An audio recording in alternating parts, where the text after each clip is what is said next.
Put your back. Well, good afternoon, everybody. To our first timers, I bet that's the first grief support group you went to where we dance, right? To Michael Jackson. Well, hello, everyone, and I greet all of you all. I missed y'all. I haven't seen y'all since last year. Actually, since November, so I was excited to come and to be in person with y'all as we move through our grief journey together. So again, we greet all of you and welcome to our monthly grief symposium that is hosted by a Life Celebration located here in the Austin, Texas area. We also appreciate not just the Franklins for providing this, but we also appreciate you for coming because we couldn't have a group without you coming. So would you, for a moment, just help me appreciate the Franklins for providing this service? Could you put your hands together? This is a free service that they provide to the community, that it is free. So if you know anybody who is dealing with grief in the local area, invite them to come.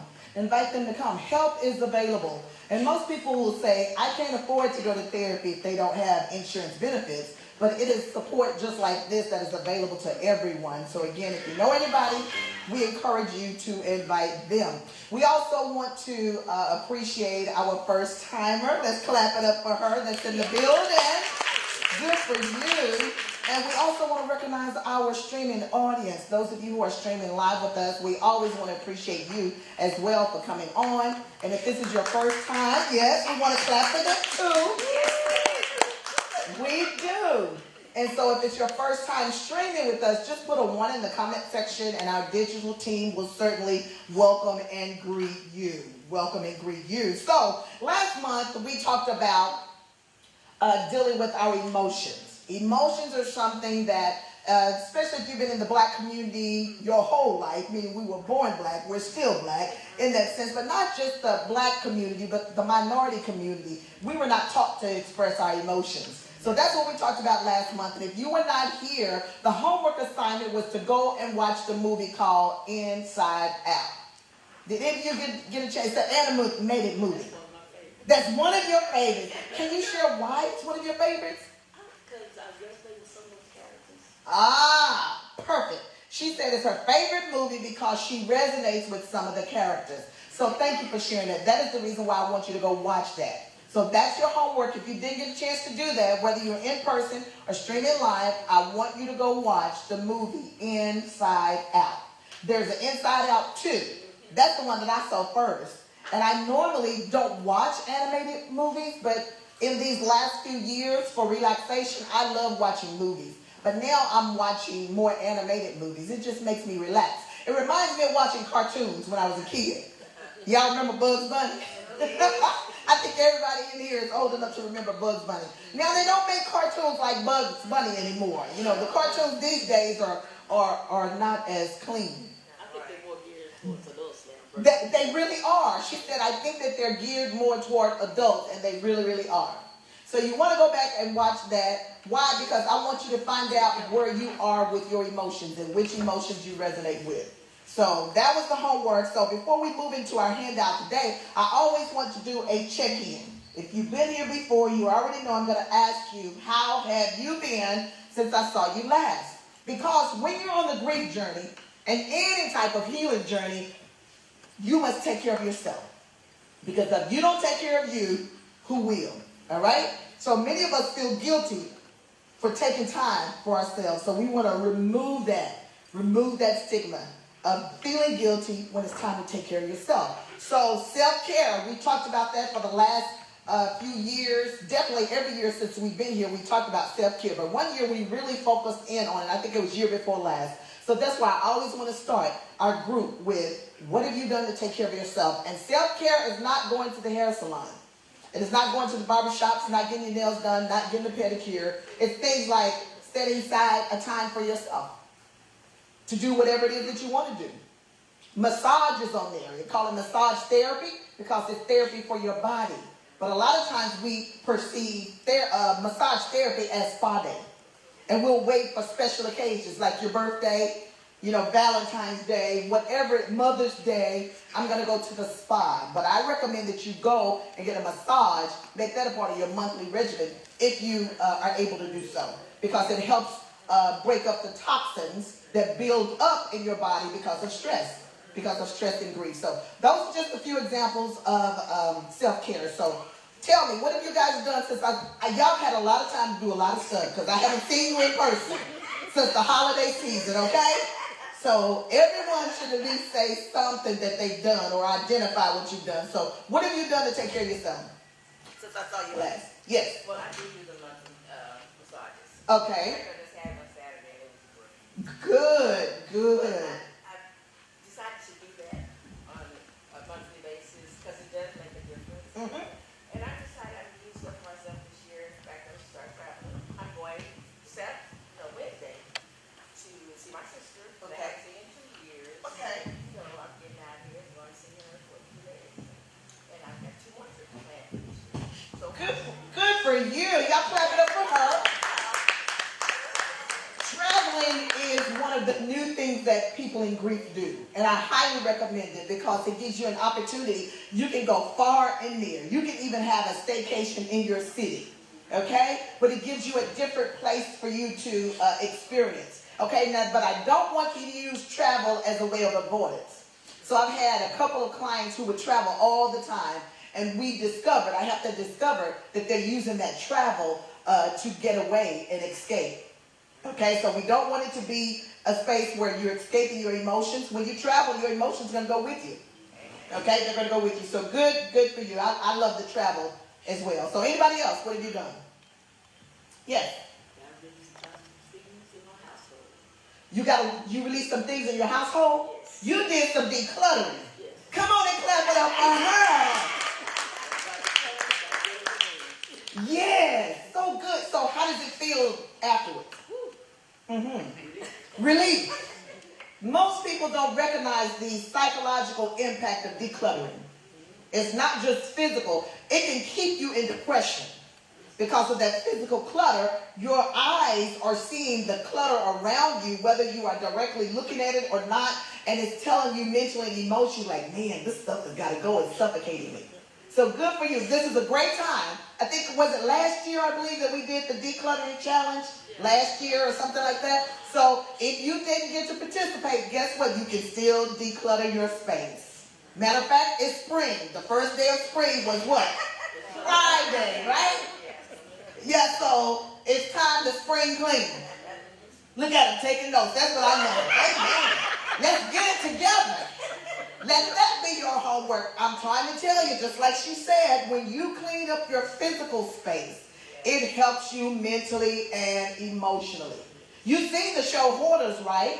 Yeah, that is a sickness. That's a mental, again, disorder that is causing them to stay stuck in that place. So we can look at a person and we can say, why don't you just clean up? It's not that simple. Especially if they're dealing with, the chronic depression and stuff like that. So they have to deal with what's happening on the inside first before you can deal with what's happening on the outside. All right? So the last thing I'll say about that, the clutter, is that our external environment is a direct reflection of what's going on internally. So if we have a lot of clutter outside of us, be it in the house, the car, wherever it is, guess what? We got clutter going on in here and in here. So good for you. Anybody else? What did you do to take care of yourself? Did all y'all topics first at the same time? Okay, there you go. Well, I started doing facials every month.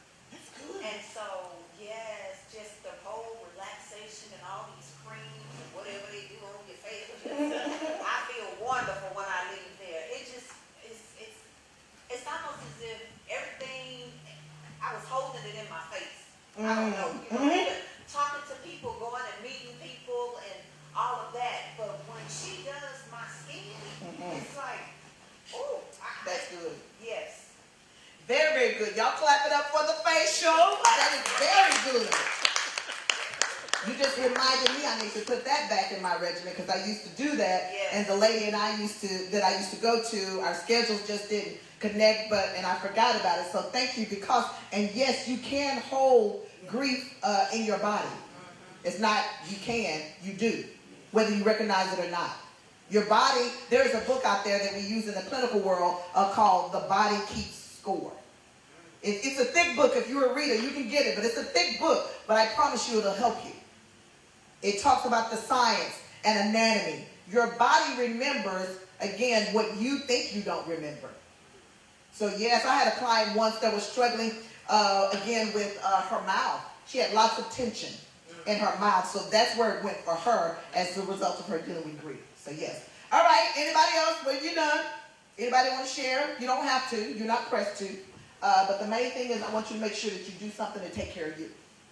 All right? Anybody share online? What have you guys done online?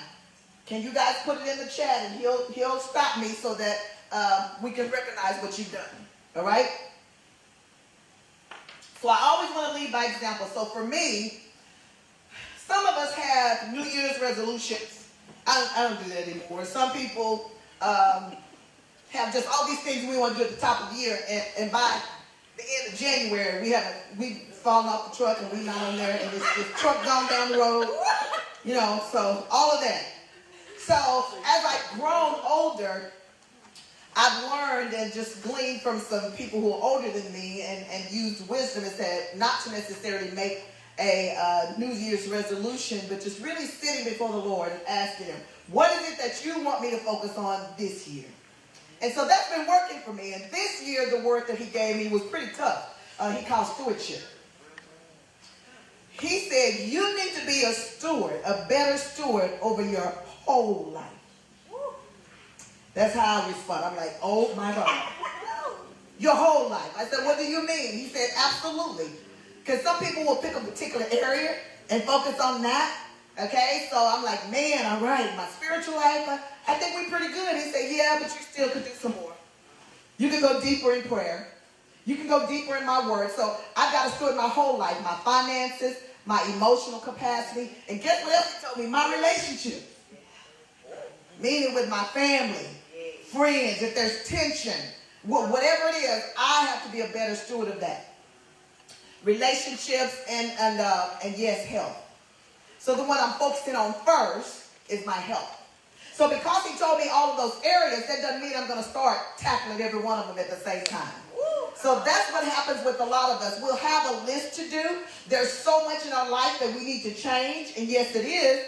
But we didn't get this way overnight. I'm 60 years old. It took me 60 years to deal with or get all this stuff that happened in my life. So, but I'm going to take one thing. And so the one thing I'm focusing on is my health. So you have to be an advocate for yourself. Have you realized that? Especially when it comes to our health care. Okay? So yes, you want to go to your doctor, but if that doctor is not giving you the attention that you need, guess what? Go to another doctor. And then when that doctor tells you what's going on, then do your own research. Medications that they prescribe, yes, some of us need them, but again, do your own research. Look at the side effects of the medication. So those are the things that I'm doing. You know, I've been going to the doctor because I haven't felt well in my body for a long time. Especially, it happened when I had a hysterectomy, full hysterectomy. So now, again, it threw me in the menopause. But I didn't think about that back then. I was just ready for all that stuff, the box to go. I just wanted the box to go. Look at our men in the house. They're like shaking their heads.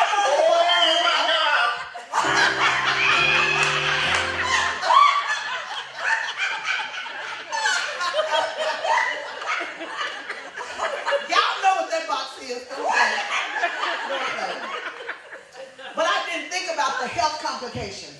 All I did was see my mother make it through it. She never took anything. I just remember her cooking and sweating all the time, cooking and sweating. I'm like, surely I can make it through this just like Mama did. That's not how it's working with me. So I'm having to be an advocate and taking care of myself. So that's what I'm doing because I always want to lead by example, okay? So before we go to the handout, we have an exercise called the spectrum of grief. That's going to be our topic today, the spectrum of grief. So we've got 6 different spaces. So when you hear the word spectrum, right, it's a series of things. Meaning, again, you can go from one end to the other. And when we hear the word spectrum, most of you may be familiar if you have someone in your family, again, that is dealing with what we call autism or some other type of mental disorder. Again, they'll say they're on the spectrum. In school, they call those classes, I believe, SPED, or something like special education classes. So on the spectrum.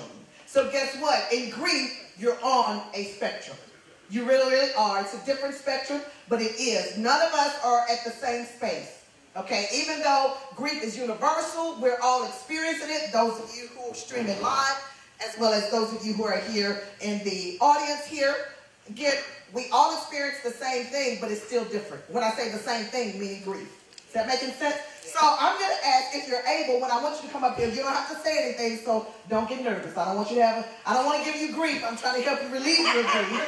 Trying to tell you have to talk. No, you don't. But if you're able, I'm just going to ask you to stand. It's just going to show an example of where we are on the spectrum. So I'm going to read them off to you, and I want you to think of your most recent loss. Your most recent loss. That's the one that we want you to use when you come up here and identify where you are. So the first one says shock and numbness. And examples there would be, I feel disconnected. I feel disconnected. Those of you who are streaming, you can comment in the comment section and let us know where you find yourself. The second one is going to be sadness and longing. Sadness and longing. Okay? An example will be, I deeply miss what was. I deeply miss what was. This next one is integration and healing. It says, the loss is a part of my story, but it no longer controls me. It no longer controls me. The next one is meaning making. I'm learning how to live with the loss. And then the next one is confusion and searching. I'm trying to make sense of this loss. Okay? So it doesn't mean that you're going necessarily in a particular order, because if we did, then the meaning making and the integration would be on this end. It really doesn't matter because it's a spectrum and we're all in different places. So if you don't mind, if you're able, would you just come and find where you are and just stand in that line? Okay? That's all you have to do. It's just stand. We just want to see where everybody is. And you're doing it based upon the most recent loss. Your most recent loss. Okay? Your most recent loss. Take a deep breath. Yeah. Where you find she said, can we stand on two? There you go. There you go. Because they're right next together. So can y'all see them, ladies? You can come in the front if you need to. Read it. You can just... Is that where you are? You 2 and 3? Okay. So y'all can stand right there. But for our audience, you can basically see everybody's all over the place. Right? You're all over the place. You can be related and still in different spaces. Okay, so you want to be able to identify where you are on the spectrum. Where you are on the, it's okay, because all of them are valid. Whether you're at the beginning, where it's like shock and numbness, or whether you're in this place of integration, okay, or making meaning. That's the goal. We want to get to these two. But you have to go through all these others before you get to that space. Is that making sense? All right, you can take your seats. Y'all clap it up for yourselves for being so kind here. Yes, yes. Recognize where you are on the grief spectrum. Okay? Because you can't start the healing process until you acknowledge where you are. Is that making sense? Okay, there's no shame wherever you are. We all start. Again, man, I feel so disconnected. And several of them say, I'm in more than one. I feel like I'm in more than one, and that is so true when it comes to grief. All right? Did I do something wrong? Yes, you have a question. Well, I felt like I was doing good. Uh-huh. And coming here has really been helping me. Yep. But then I got a call Thursday that my dad's sister passed. Ah. So I feel like I went back. Okay.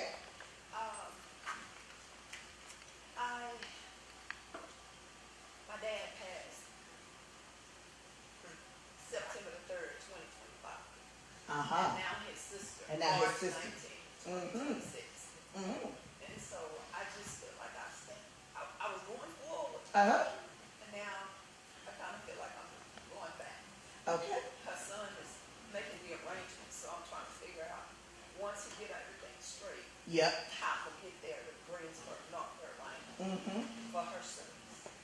So, Our condolences to you. And thank you for sharing. So now, take a deep breath.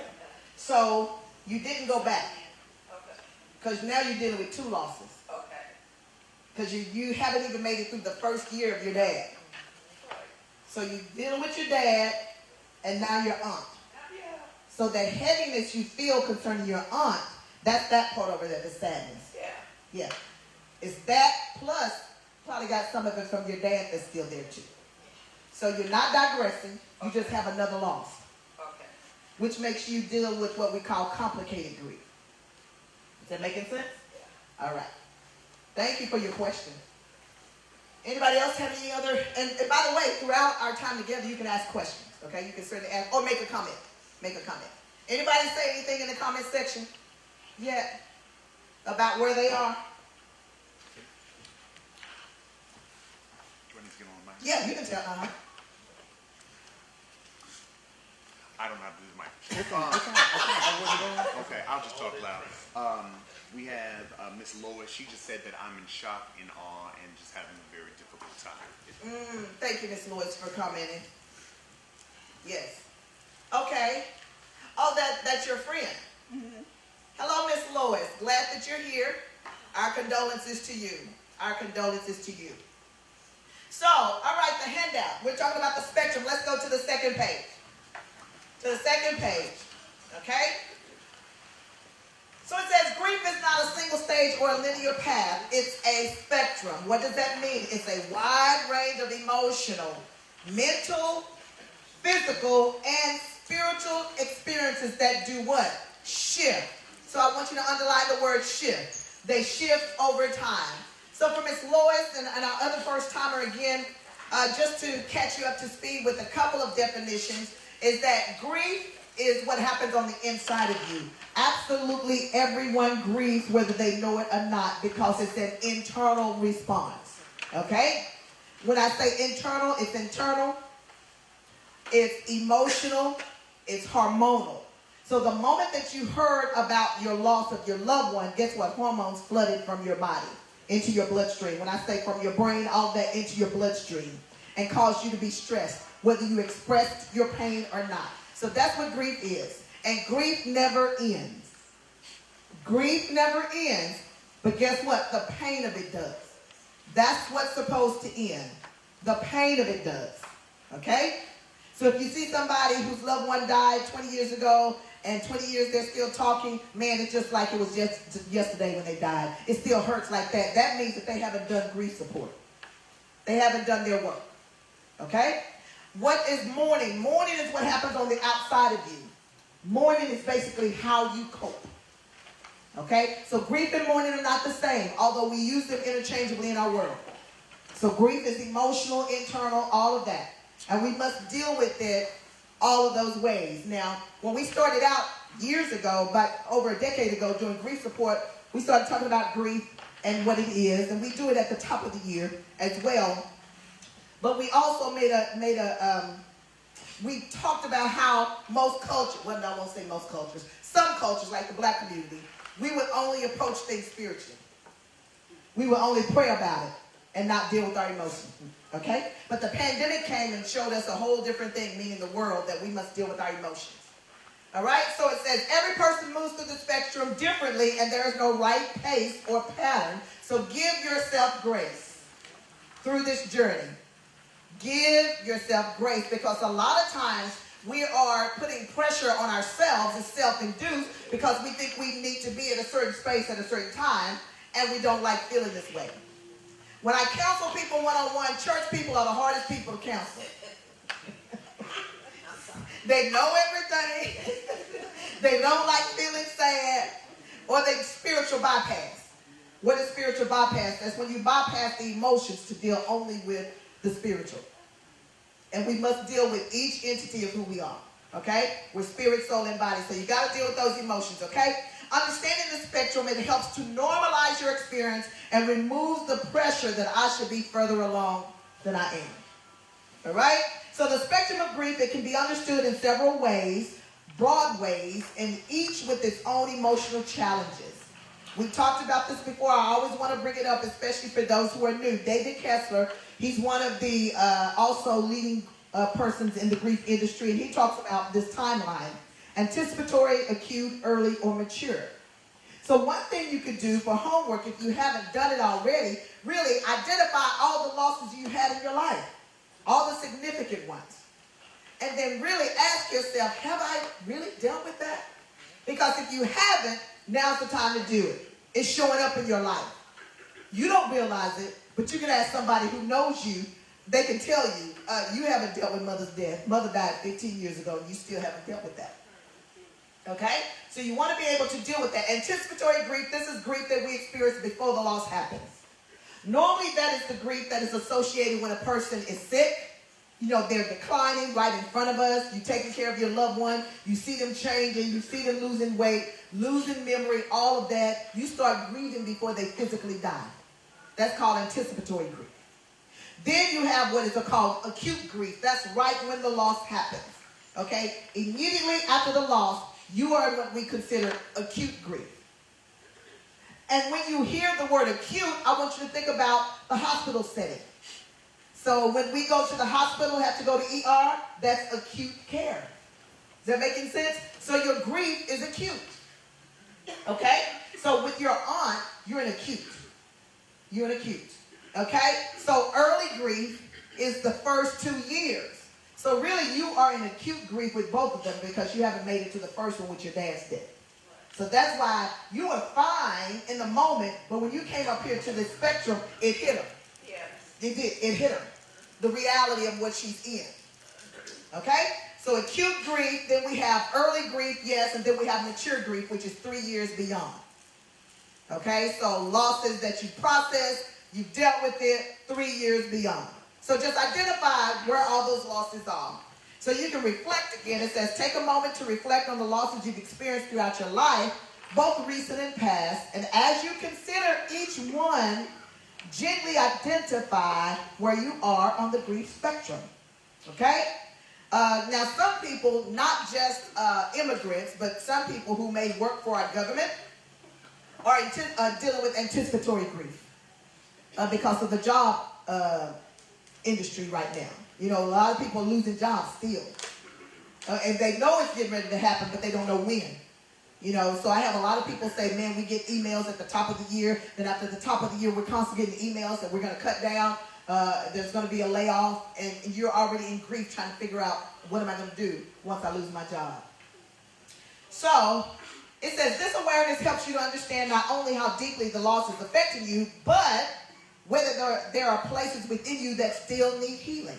That's the whole purpose of looking back at all the losses to see if you need healing. Okay? If you need healing. So when you can name where you are, you can address the pain that you have pressed down, that you've avoided or never fully processed. So it talks about recognizing your position on the spectrum is the first step. That's the first step. Intentional healing and emotional clarity. So when you guys came up here, again, that was your first step. First step. Okay? You may have already known where you were. Okay? If you did, that is good. But it's the first step to find out where you are. So this quote, I love it. It says, you are grieving, and that is human, that is holy, and that is hard. I really love that, especially for people of faith. Because sometimes, not all, but some people of faith in the black church, again, we have a tendency to not give people grace when they're going through grief. We tell them, just pray about it and move on. Well, I did pray, and my heart is still hurting. So you can pray and get grief support, okay? And grief is certainly a holy experience. Again, you can find it throughout the Bible. It's mentioned there. Jesus wept, he grieved, all of these things. So it's definitely a holy experience, and it is hard. So at the bottom of page 2, it says, grief is one of the most overwhelming human experiences, and showing up to explore your healing takes great courage, tremendous courage. So it says, in every room where grief is present, people are at different parts of the journey. Again, we just demonstrated that. Okay, I'm in mature grief on all of my losses. All of my losses. Death of my baby, mother, father. My mentor was brutally murdered. My marriage died by divorce. So all those cousins and godfather, all those deaths I had during the pandemic, they died of COVID. I'm all in mature grief as it relates to that. The only one where I'm in early grief is my god sister who died a couple of years ago. But it feels like acute grief. And the reason it feels like acute grief is because she has an only child. She has one daughter, and I've been helping her deal with the estate. So when you have to deal with the estate, that kind of keeps you lingering in that space of, man, this hurts. So just a few weeks ago, I think it was last Sunday, as a matter of fact, you know, she died in December of 2023. Just last Sunday, we went to get the final thing out of her house. The final thing. And I'm like, okay, we're getting ready to shut this door. And so we can go to this next space in grief. But as we were there, it was a very intimate moment. She didn't want to invite anybody. It was just her, her husband, and her new baby that wasn't born when her mom died, and then me. But she started crying because that was an intimate moment. So it doesn't mean that she's not progressing. It's just that, man, when you're dealing with real estate, I'm going to be talking about that pretty soon, real estate and grief. When their property, their house, or whatever it is belongs to them, and you have to discard it, you have to throw it away, or you have to sell it, it does cause your grief to increase, the pain of it. Is that making sense? Anybody else have anything on there? No, we just had a lot of people talking about that's very true. Okay, very, very good, very, very good. So let's go to the next page. So what does grief do to your brain and your body? Again, what does grief do to your brain and your body? Grief affects absolutely not just the heart, but also your brain and your body. So it says when you're grieving, what's happening? Your nervous system becomes dysregulated. Underline that. When you are in grief, your nervous system is not regulated anymore. Okay? This is why forgetfulness, foggy thinking, irritability, or sudden overwhelm are common. Okay? So if you find you're a little bit more agitated with people, by the way, when you're in grief, your tolerance level becomes 0.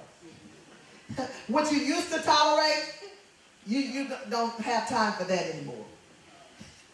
They looking at each other like, yeah, that's you.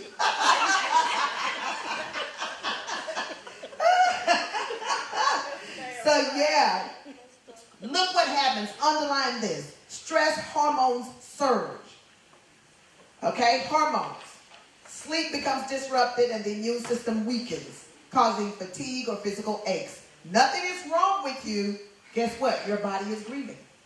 Your body is grieving. So emotionally, grief can bring an unpredictable mix of shock, numbness, anger, all of these emotions, regret, loneliness, fear.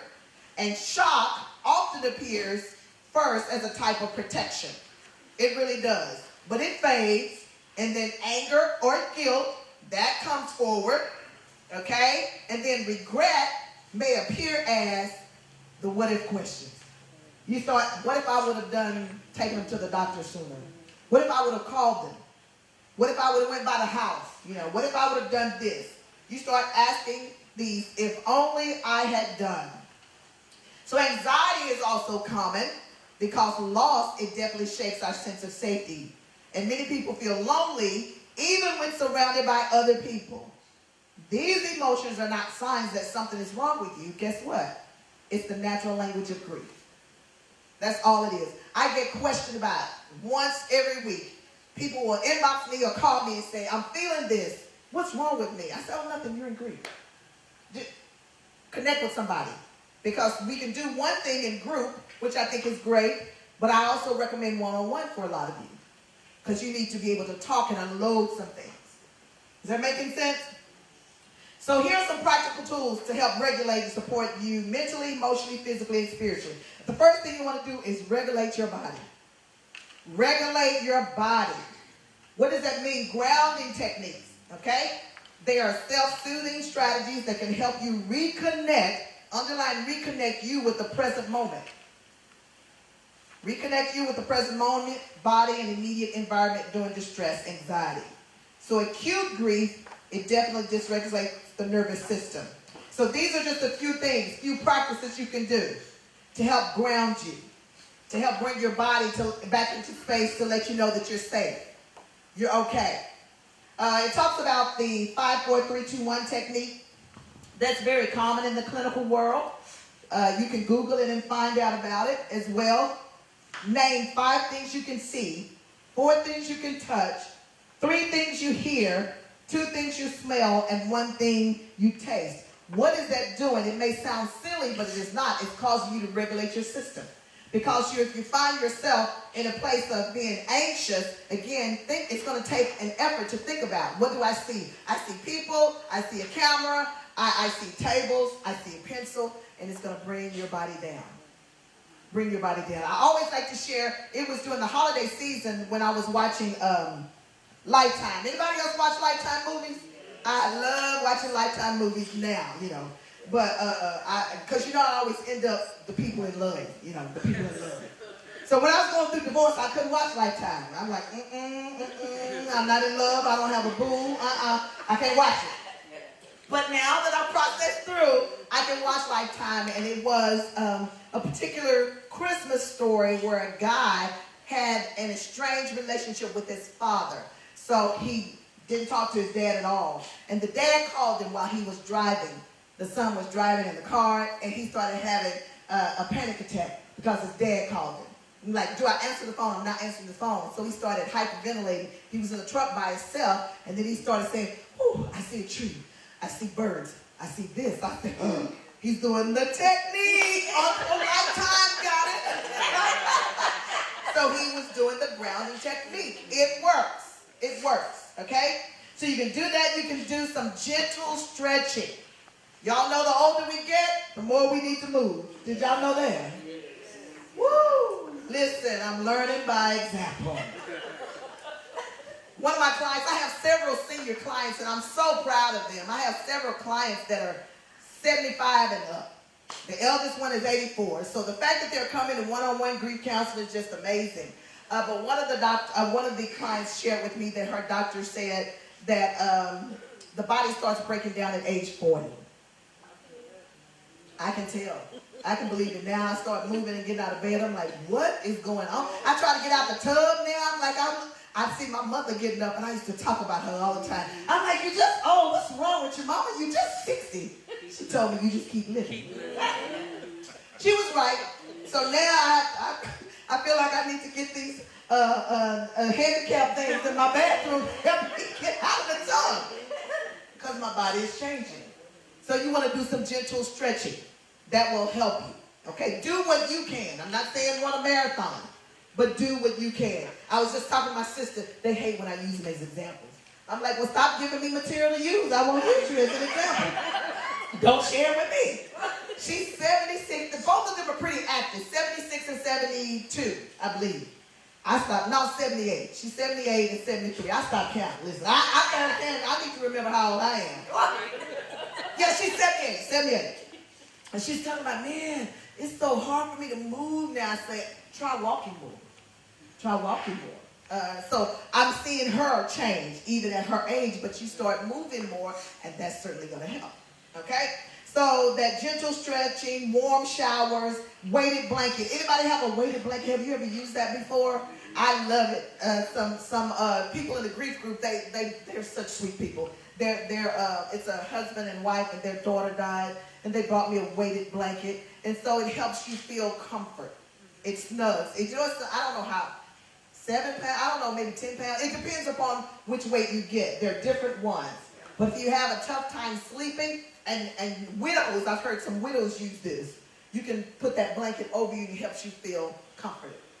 Okay? So that's one to help your body calm down. And then stepping outside for some what? Sunlight. Black people, get outside. Get out from under that shade tree. Okay, we like the shade tree. Get some vitamin D. You gotta get some vitamin D, all right? So it says, when your emotions surge, it brings your body back before you try to bring your mind back, okay? So that's why it's important to do these tools there. Let's go to the next page to see what else we can do. What else can we do? Oh, tool 2, okay? It says, containing the grief. They call it the grief window exercise. Now, this depends upon when your loss happened. If your loss just happened, you may not be able to do this right now, okay, within the first year. But if you are able to, it's something that will definitely help you. It says the purpose is to help you, people who feel overwhelmed or flooded with emotions, to move out of that space. So what you can do, choose a block of time every day, whether it's 10 minutes, 20 minutes, 30 minutes, or an hour, okay? Sit somewhere safe and quiet and allow your grief to do what? Speak. You can cry, you can write, you can remember, and then when that designated time ends, you close the journal, you get up and leave, whatever it is that you're doing, you stop doing it after that. You take a deep breath and you go back into your day. So what does this do? It reduces emotional overwhelm. It reduces emotional overwhelm. It creates safety and predictability, and it permits you to feel, especially for the one who has difficulty in allowing themselves to feel and express. Okay, so you can have a designated time. I used it in the very beginning when my parents died, and I said, okay, I'm going to give myself 30 minutes a day. After the first year, after my mother died, she was the first one to pass. I said, okay, girl, you get 30 minutes a day to express your grief. Because remember, you're grieving all the time. So in that 30 minutes, I would grieve, I would scream, express it through mourning, whatever way I needed to do so, and then I stopped it at the end of that. Now, that doesn't mean that you're not going to feel it later on during the day. And if those emotions rise, what do I want you to do? Let them come up. Let them come up. It's just helping to pull you out of that space, pull you out of that deep space. But you know where you are, and you take your time to do that. You take your time. So this is an example. Again, you may not be able to do it now, so you'll determine when you can. So the third one is to honor your loved one if it's a death loss, okay? This helps you integrate loss, because one of the biggest mistakes for our first-timers that people make in grief is they try to go back to life like it used to be. After loss, you can't. You're not the same person. You're different. Different is not bad, but it is certainly uncomfortable in the beginning, okay? So you want to be okay with being different. You're integrating that loss into your life. So you can light a candle, write letters to the loved ones. Now, when I say this, you basically want to say, you know, what you would say if they were here. But I have to always clarify, because I've had some people of faith say, well, we don't talk to the dead. I know, we're not talking to the deceased. I don't want you calling up your ancestors. That's a whole nother line that I have to do some teaching on. Okay, but we're not talking to them from a grief standpoint. You're just saying, even with me, like I have my pictures of my loved ones on the wall that have died in the hallway. I put it in the hallway in particular, so it's no chair there. I can't sit there and sulk all day and get stuck in the pain of my grief, so I have to walk down the hallway. I say, "Ooh, Daddy, Daddy, today was a day I sure could have used your wisdom," and I keep it moving. But I know I'm not talking to him, and I don't expect an answer. Okay? See what I'm saying? But you can write. You can light a candle. That's not a seance. You can light a candle in honor of them. When my baby died, I did that with her. I haven't done it with any of the other losses. At the time I was married, and every day I was on maternity leave, and my husband would come home. "Why do you have this candle lit?" I said, "I'm grieving and mourning. You need to try it." And because he wasn't expressing his grief. He was grieving, but he wasn't expressing. But for me, that brought me comfort. Light a candle, write a letter, keep a memory box. I used to keep my baby's memory box all the time on my dresser. Now, she died in 2004, and now it's packed away. I don't do that anymore. But that's what I needed at that time. Visit meaningful places they like to go. Okay? That usually brings you comfort. Create a playlist of songs that they loved or even you loved. Music has a way of changing your mood. Let me prove it to you. If you play songs that you played at your loved one's funeral or memorial service, it causes your brain to trigger, and you start doing what? Crying. It changes your mood. So you can find some happy music, like Aretha Franklin, Rock Steady Baby. DJ, can you pull that up at the end? You play that at the end when we get Rock Steady. That was on my playlist when I don't even know how to create a playlist, but people created it for me. And when I went through the death of the marriage and was depressed and all of that, a friend of mine, he sent this. He said, "Hey, listen to this." And Rock Steady was on there.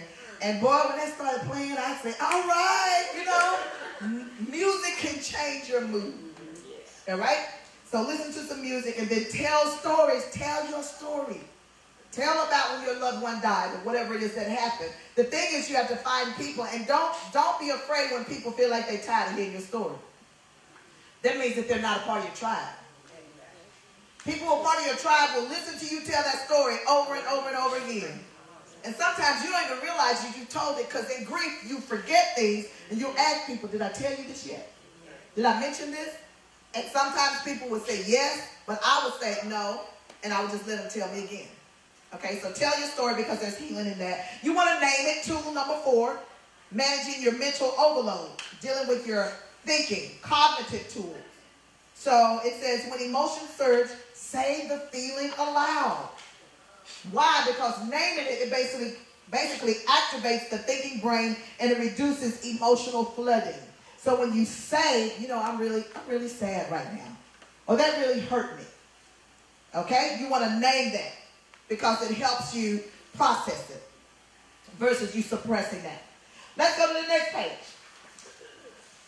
Cedric, you getting ready for the closing announcements? Thought reframing. Thought reframing. This is so important. You want to shift from saying things like, I should be better now, to saying, I'm learning how to carry this. Or you can shift from saying, I feel so weak, I'm so weak, to say, I am grieving deeply because I loved deeply. The whole point is to shift your thoughts, but you also have to shift your words. Now, those of us who are people of faith, we know that the word tells us the power of life and death is where? Right here in your tongue. So you can come to grief support, then you can leave here and get in the car and say, this ain't working. I'll never get better. I'll always feel this way. Guess what? You're going to always feel this way. Because our words create worlds. That's a spiritual principle. Okay, so be careful what you're saying. So you definitely want to speak those things, again, the positive side of that. C talks about permission slips. You can write statements like, I have permission to rest. Some of y'all need to write that 100 times. You remember when we got in trouble at school, you had to go home and do homework? I will not. I want y'all to write this. I have permission to rest. And the challenge and the sad part of that is that many of us don't even know what that is. We feel like we're doing something wrong if I'm sitting still. When I see all the things that need to be done around the house. It'll get done later. It doesn't have to get done now. But you have permission to rest. You can give yourself this other statement. I have permission to say no. You have the permission to say no. You don't have to go everywhere with everybody. You don't have to keep them grandkids. They're grandkids. That's what they are. Okay? You don't have to keep them children. You didn't have them. All right? You ain't got to keep them. You keep them when you want to keep them. All right? I have permission to grieve differently than others. And you do. Especially when you're in a family, it's kind of hard to do because everybody's comparing their grief with, everybody else. So it says sometimes grief feels like it's too much. It's important to seek additional support when numbness lasts for a long period of time. Okay? So when daily functioning becomes difficult, when anxiety becomes overwhelming, or when you think about harming yourself, you want to reach out for professional help. This is not a weakness. Again, this is wisdom. So all of us need somebody to help us through something. But you definitely want to reach out for help. And then lastly, it talks about faith and meaning making. Faith. So beyond the practical tools, grief also impacts our faith and our spirituality. And many people wrestle with questions during grief, and some feel closer to God, others feel different. I'll never forget Mr. Art, who came to our grief support years ago. He was a deacon, and he loved the Lord, but he was angry with God when his wife died. And he would sit, and he would talk, and he would express that anger, and I would allow him to express that. And he came, for a solid year. He came a little more over a year, and by the end of that year, he wasn't angry anymore. Why was that? Because I gave him permission to feel and to express. I didn't go in there and hit him with the Bible and tell him, you shouldn't be angry with God. You shouldn't do this. I let him express it. Okay? So you got to be able to do that. Grief often shakes spiritual foundations, and it does. It shook his. It shook mine. I really had a tough time when my baby died. I did. I'm like, God, I don't understand. Now, you got ladies out here having babies, they don't even want them. And your mind died. So I had some questions, and I expressed it. And at that time, that was back in 2004, churches didn't have grief support like they do now. But notice that churches have grief support, bereavement support ministries, and they have mental health ministries. Because now pastors are understanding we have to address every part of the human experience. Okay?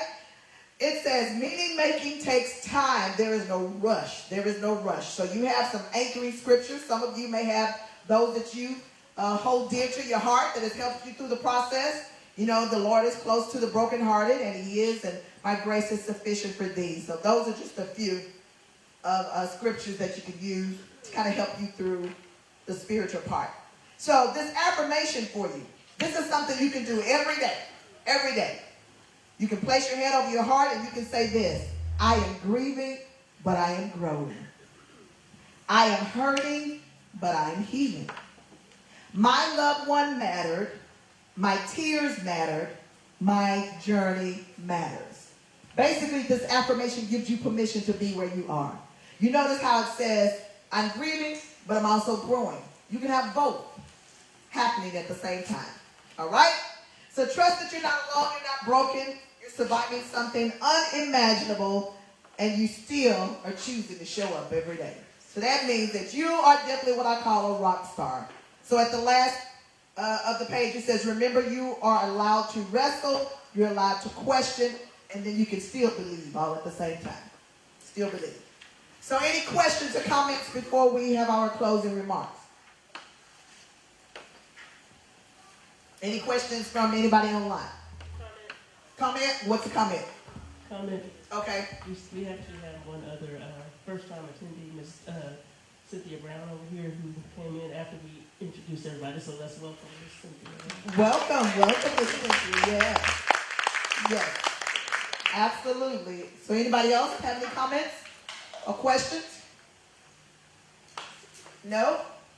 So what's the takeaway for today? I'm a teacher, educated by profession. I need to know. You got something. Help me feel good. It's okay to say no.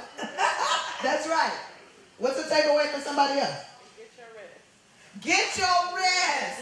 Get your rest. Blame it on me. So my grief therapist said I need to get my rest. That's what you tell them. Anybody else? What's your takeaway? Self-care. Self-care. Very, very good. That's right. That's right. It's a spectrum. And you have to allow yourself to go through the whole thing.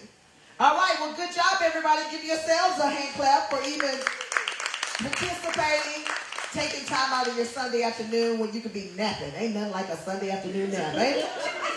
But y'all came to grief support, all right? Y'all clap it up for Cedric as he comes to close. Cedric, yeah, he's the one did you come on my, oh, okay. Come on, what you do?